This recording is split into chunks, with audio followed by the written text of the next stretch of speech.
Welcome. This is the Post-Secondary Transition Podcast. We have conversations around the ins and outs and everything in between of the transition process for families of students with disabilities.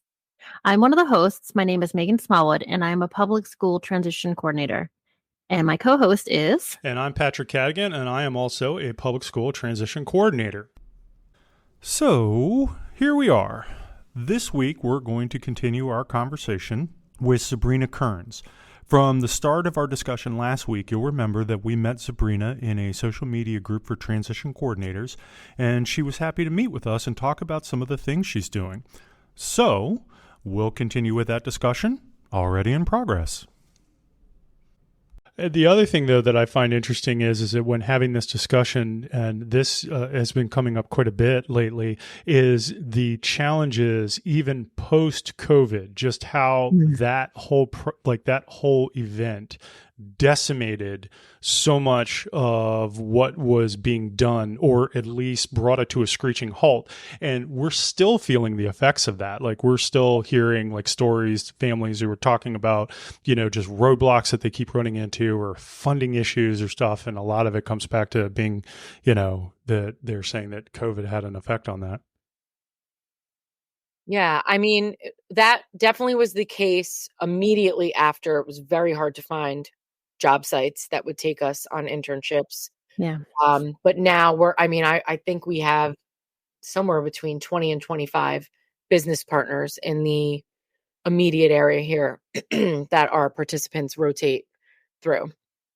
But that could be a little bit challenging in itself too, because my participants who are very successful, the parents automatically assume that's the place they're going to work, right? So I think some of my next steps are learning that third year. So my students who are graduating, what does that third year look like?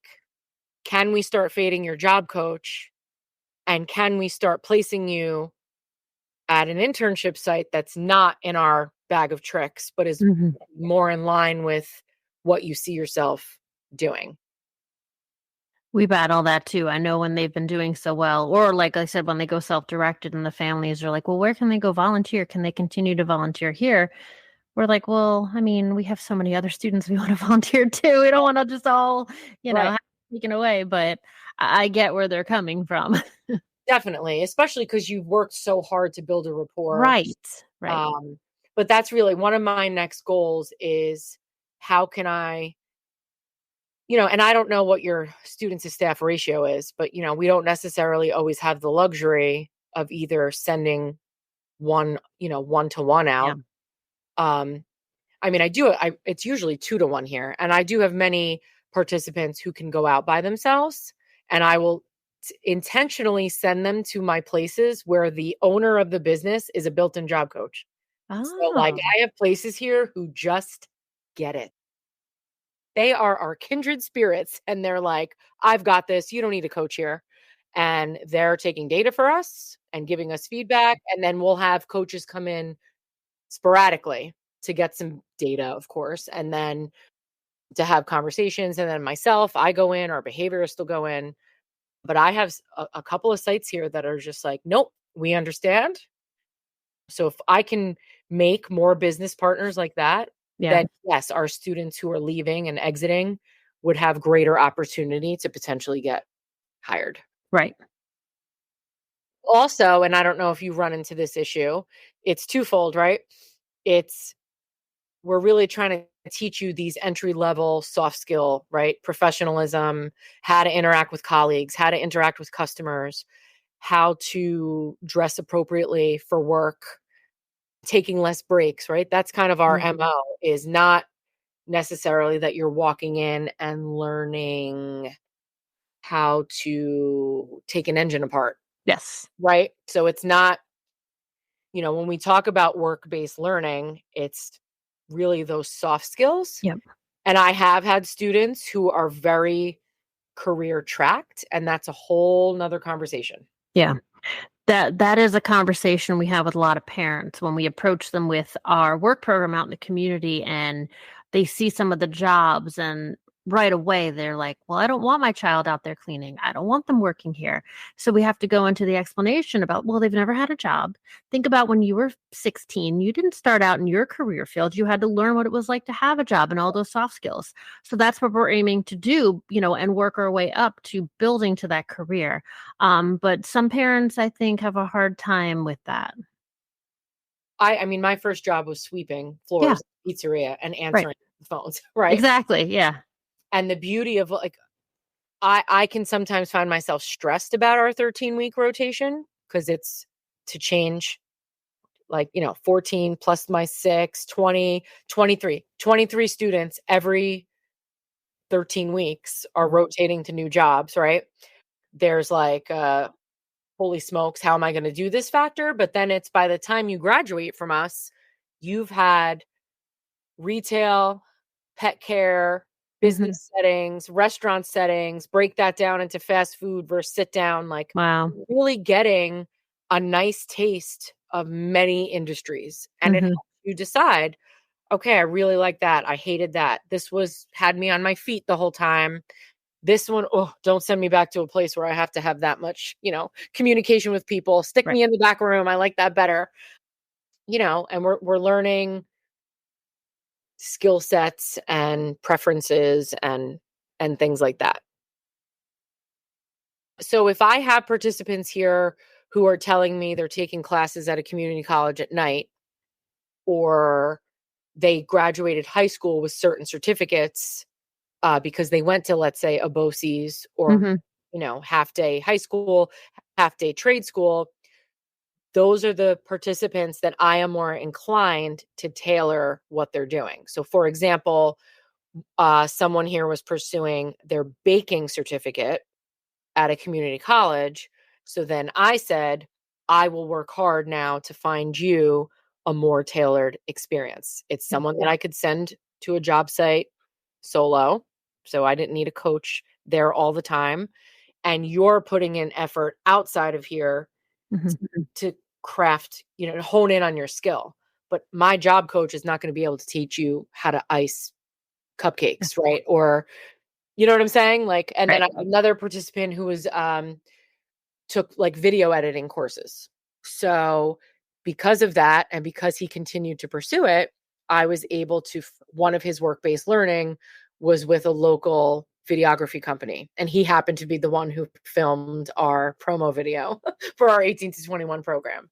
But that was challenging because even with that, a lot of his experience was driven by me. So I kept coming up with, what could we do next? We were even shooting commercials for a lot of the other sites for their social media, but I'm willing to get more creative and put that kind of effort in when the student and family are simultaneously enrolling them in courses outside of here. I know that you're very driven in that career. You know what I mean? You can't just come and say like, I want to be a voice actor. I want to stream on YouTube. Okay. Right. Job coach here, and we don't have the capacity to teach you that kind of nuanced skill. But if you're learning it outside of here and you want me to now marry that with my coaching, and I can give you a coach, that it's different. Then we can, but I can't tailor it to that degree to every single participant that's coming. Right. No, that makes perfect sense. And I think, it shows the dedication, and they really have the drive. It's not just, I feel like a lot of times we hear when they come in at 14, they're going to do this. They're going to go and be a doctor. I'm like, well, have they shown an interest in that? And you come to find out, no, not really. So, yeah. Right. Well, especially at 14. I mean, your career, that happens to be how old my son is. And he's got like a laundry list of, and I'm sure that's going to change 15 times before he graduates. Exactly. As I would hope it should, because every year you learn a new skill set, or you're exposed to a new job, and you discover something more you like or you didn't like. I mean, and that's why I told the families, like, we do interest inventories, and they're like, well, I've never seen them show an interest in working with animals. And I was like, well, that's why we try it, because firsthand we'll see for real, did they really enjoy doing this, or did they get in there and they're like, no, not for me. So it's just a lot of things that go into it, but the parent and the student need to be open to that experience. And then Sabrina, playing off of that, when you are communicating with families, or like when very early on in the process, as you are learning both the student and the families, how do you communicate to them your expectations, or I guess, how do you define your job to the families that you're about to work with? Hmm.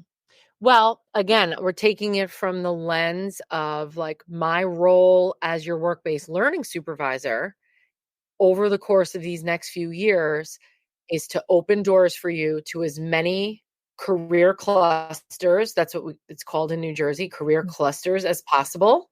So you can begin to narrow down which of those clusters is most appealing for you career-wise. And then simultaneously, it's to teach you the readiness skills to be a great employee. And we'll talk a lot about what being a great employee looks like. So that's when I'm wearing that hat. When I'm wearing the transition coordinator hat, and I need to get this quote because I just actually put it on my LinkedIn. But part of my coursework in one of my classes at the University of Kansas, they said our job at transition coordinators is to help you design a life that others envy. And I just, that quote just makes me feel so good inside, right? Like, what if you were to tell people what is your ideal life? What is someone's ideal life? It's having family around you that you connect with. It's having a group of friends. It's maybe volunteering in your community and feeling satisfied with work and feeling like you're contributing, making a contribution. So I like that.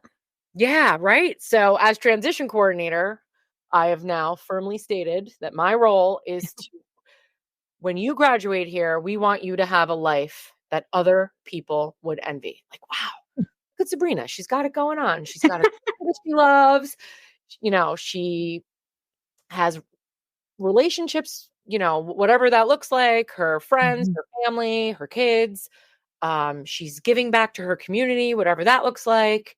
And she's making her mark, whatever that Yeah. looks like. So, and for our students, obviously that's going to look very different. So I think that even if we sometimes look like, oh, they're not going to have a career. Ultimately, we're going Mhm.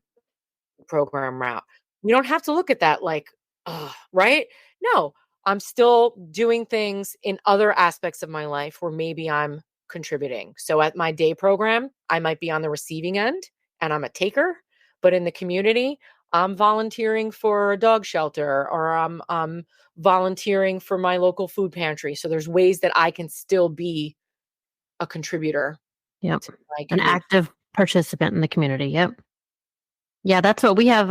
We follow the Charting the Life course. That's been some new framework that the state of Maryland, especially for those going self-directed, but for anyone as they're planning to move forward, that we've encouraged our families. And we have a woman whose son went through our county, and she always phrased it. I love this. It's, what's your good life look like? And it's going to be different from, this person's good life, but what's important to them, and keep that in mind. And like, not just from one person, it's from all these different people in their lives contributing to what their good life may look like. But it puts in perspective, because I feel like we get so wrapped up in they need to work, they need to do this, they need to do that. But like you said, it's so dependent on the person and what's important to them. And we have to remember that as we plan. I also, in addition to my work here in the school district, I work for an agency and rooted in ABA therapy. So many of these students, or learners, as we call them there, are getting therapy in home. And my boss recently approached me and said, I see what you're doing in your school district. I would love to extend our services to 21 and beyond now. So I have taken on the role as our adult uh, director of adult services for that agency. And when I just met with our staff, I really encourage them. A lot of times you're like, I want to be with the little ones, Mhm. so you get in your preschool bubble, or you get in your elementary school bubble, and you're very narrow visioned of this is a lifespan disability. And our little guys grow up to be adults. So I encourage them that even if they have no desire to necessarily work with the adult population, to get themselves in a position where they are meeting adults with special needs. Mm-hmm. Because I think it's important to see the work that they're doing and the foundation that they're laying is contributing to who these individuals will be someday, you know? Absolutely. So, you know, I said to them, I'm like, I am going to plug the 21 plus division now for our agency. But at the same time, even if that's not necessarily where your heart's desire is, put yourself in a situation or a position. You know, we have a lot of, there's agencies now here who are doing social groups for adults. And it's really cool. I'm like, if you can volunteer your time on a weekend just to give yourself exposure. And you know, I never thought that the 18 to 21 population would be where I settle, but this has been such a joy and a blessing in my life.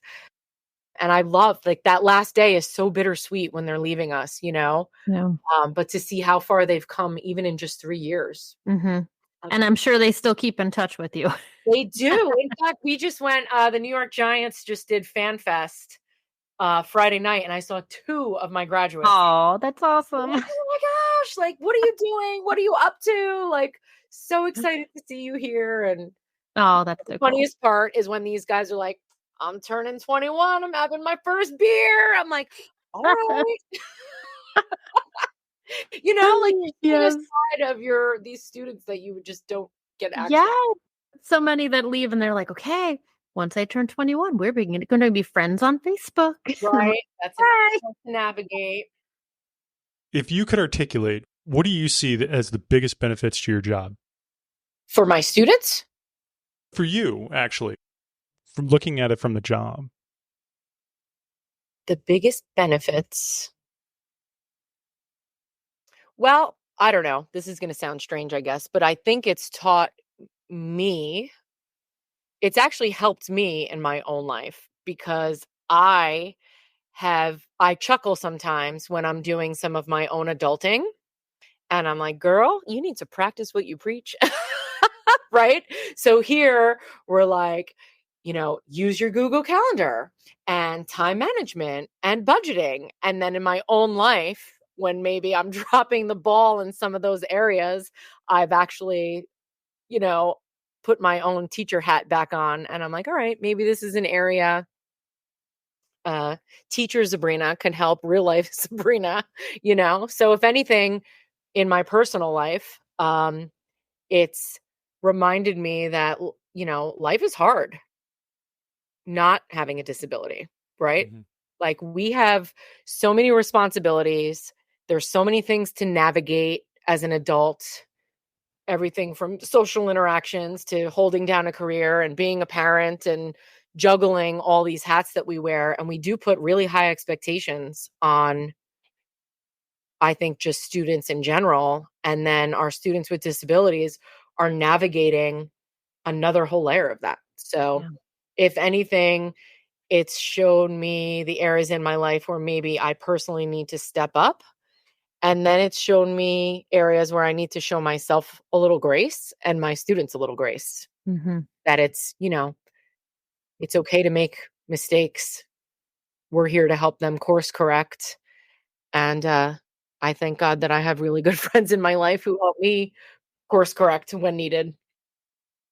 Good deal. And then now, what are the most challenging aspects of the job? I would say that when it comes time to the baton passing is, you know, I'm going to be very blunt. I saw someone posted in one of our groups. I don't know which group we actually met in, because I'm in a few. It was a teacher aide, and she wrote, oh, our transition coordinator dropped the ball because this kid graduated and didn't have a job.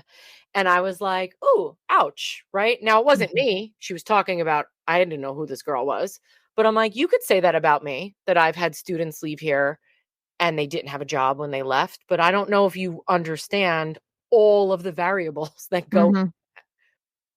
I have parents who flat out told me, I think your program's great and I love that they're doing work-based learning, but I have no intentions of them working when they leave here. flat out. Now, my aide might not know that because it's kind of none of their business, right? We share some information on a need to know basis. They're not sitting in all of the IEP meetings, what the family wants and desires in terms of what their medical benefit is or whatever it is, personal that they may not work after. You know, I don't want to say like this. The only phrase I could think of is like, you could lead a horse to water, but you can't make them drink. I don't, that's necessarily the kindest or most appropriate phrase in this statement, but like, if we're giving you all the tools and all the connections and you opt not to use them, it could still look at the end of the day that I, as the transition coordinator, dropped the ball. Didn't do my job. Right.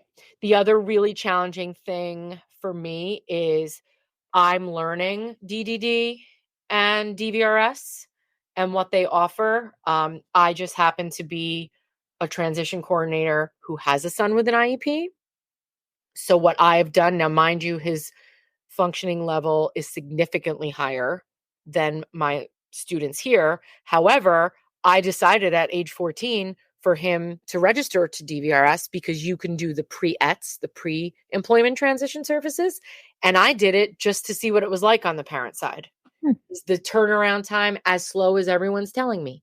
It actually wasn't. The letter was 4 weeks to the day, then we turned it in. My appointment was 2 weeks after that.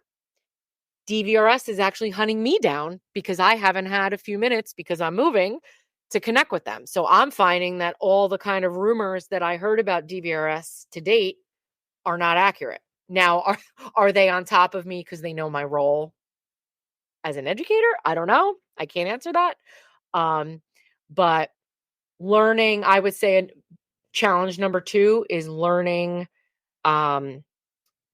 DDD and DVRS, what exactly they offer, what ages you're allowed to have access to, and things like that.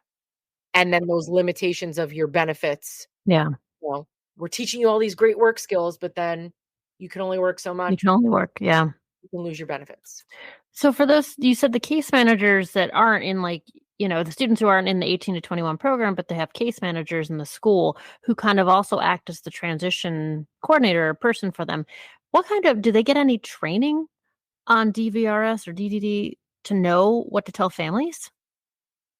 I don't know, truthfully, that those students are accessing or even, they're told about it, but I think in their head, they're like, oh, we definitely don't need DDD. But I don't know that DVRS is being promoted as much as maybe it should be. Yeah. Because even in some of the trainings that I've been to, like I've learned they can even help with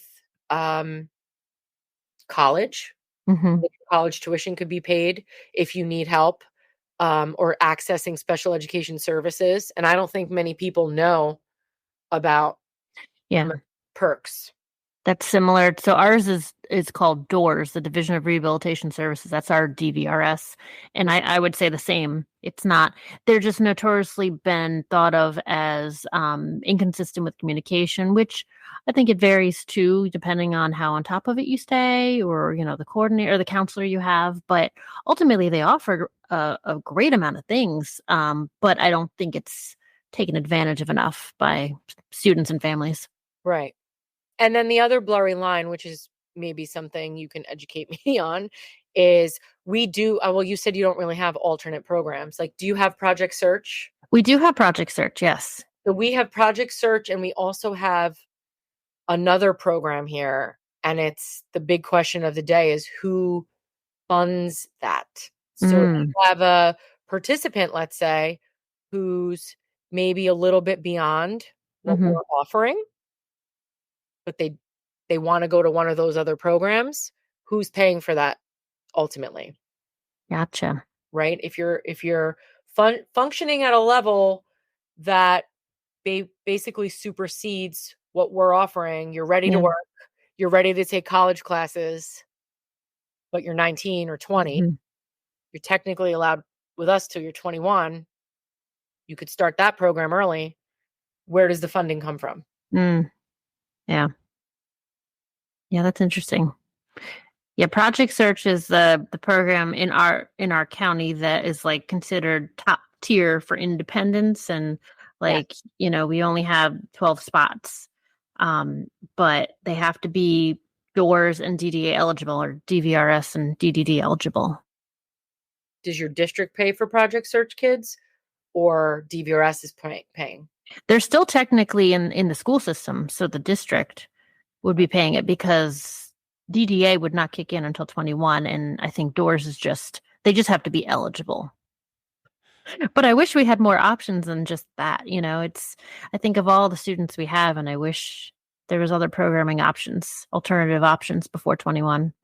I know. After starting this career, specifically with transition, my heart, and I know it's going to happen someday, I'm just not in a position at this moment. Like, I really want to start my own. Yeah.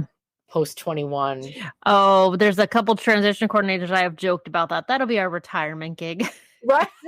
Exactly. Let me add one more thing to my 3 job titles and the agency I'm working for. Right? But I just see such a need, especially for the gray kids, right? Yes. Not quite a day program. Yep. Column, and you're not quite the full-time work column. Yep. Who are you? Those tweeners. Right. How can we best support you? And that is what DDD self-directed is supposed to be, right? So we're going to get you working part of your day. We're going to get you out in the community, but that still requires like a lot of manpower on mom and dad. Yeah. Potentially not working, themselves. Yes. So I would love to be able to design something that encompasses all of those things for you. Mom and dad can still live their lives and work. And then this student, or whatever we're calling them when they graduate, this young adult, kind of has the best of all worlds that we're offering you while you're here. Community access, some kind of vocational experience, and then access to your community. Well, let me know when you get it sorted. I will. You'll copy your model. Yeah, you guys will be the first I call for sure. Yeah. I can definitely throw out there that this conversation is on a whole different level than quite where I'm at right now. As we were moving into season 3, when we did the previous 2 seasons, I was the special educator. So I was always positioning myself as the surrogate for the family. I've only been doing transition coordination now as a job for like a couple of weeks, and there was always the part that we talked about and the part that I thought that I understood, and then now this is my 4th year here. I mean, I have many years under my belt, like in general, but transition world, 4 years, and I feel like I have a lot to learn. I mean, I only have 2 classes left in my grad school for transition, and I still feel like I have a lot to learn. And and I will say the University of Kansas is doing amazing things, amazing. And the state of New Jersey, when you sit in these community of practices, also their vision of what this should look like is also amazing. But the vision and the application are 2 different things, and trying to work your best with the budget that you have, the number of staff that you have, all the moving parts that go into what a day. I mean, if I had a camera following me around, you'd be like, how are you even doing this? Because you want everyone to have the best experience possible. Yeah. And that takes a lot of people and a lot of time and a lot of resources. Well, and that's where the individualization comes in, because that's one of the other challenges in terms of just transition in general. And again, it's something that I feel like my world has opened up a bit in that regards, is that Meghan has always said transition is so individualized. And now I'm kind of like what you were talking about before. I'm seeing it and I'm watching it and I'm experiencing it all now in real time. And it's like, oh man, how do you coordinate all of that? I agree. Zabrina, we can't thank you enough for taking the time out to talk with us. Like I said, I'm going to have to go back and listen to this 4 or 5 times to like truly absorb everything that you talked about. I'm so happy that you invited me here. And if we have other topics, I would love to come back. Like, even there's other coordinators that we can get together, even if it's off camera. Love that. Because like I said, I'm the kind of person that if you give me a task, I'm going to jump right into the deep end and try to learn as much as I can. I never want to be in a meeting with a parent like fumbling. I want to know. So I'm just trying to learn every aspect of it, even if it isn't under my at the moment. I'd rather, the more you know, the more you can. I hear you. So I love being able to pick up little tidbits here and there because you just never know you're going to need them. Well, then, with that being said, thank you so much, yeah, Sabrina. It was lovely to meet you.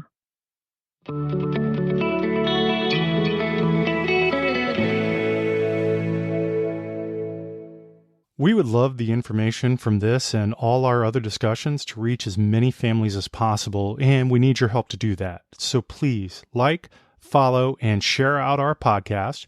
You can find our conversations on all the major podcast platforms, including Apple, Spotify, YouTube Music, and that's just naming a few. So please share and share often. You can always find the links to the information from this discussion in our show notes. Check out our YouTube channel. We've done some of the legwork for you by curating videos of topics that revolve around transition. We have playlists that cover guardianship, alternatives to guardianship, able accounts, and there's still more to come as we're finding videos that we think will be valuable to use. So please be sure to subscribe there as well. And then finally, check out our website, which is full of information and links to resources around the transition process. So make sure to go to www.postsecondarytransition.com. We thank you so much for the time that you've spent with us and look forward to talking again soon. Yes, definitely.